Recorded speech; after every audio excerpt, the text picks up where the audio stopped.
सिद्धिप्रदायकाय अगणित गुणशील तत्व प्रदर्शकाय मध्वमता सिद्धान्त प्रवर्धनाय परमगुरु श्री गुरु राघवेन्द्राय नमः।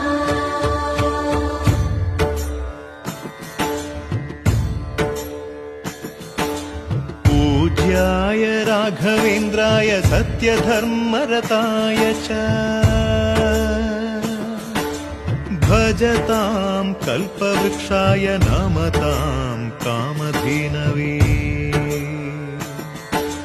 ಧರ್ಮದ ದೀಪ ಹಚ್ಚುವ ಶಾಂತಿಯ ಬೆಳಕ ಚೆಲ್ಲುವ ಜ್ಞಾನದ ದೀಪ ಹಚ್ಚುವ ಲೋಕವ ನೀನೆ ನಡೆಸುವ ತುಂಗೆಯ ತೀರದ ಯತಿವರ ನಿನ್ನದೆ ಸ್ಮರ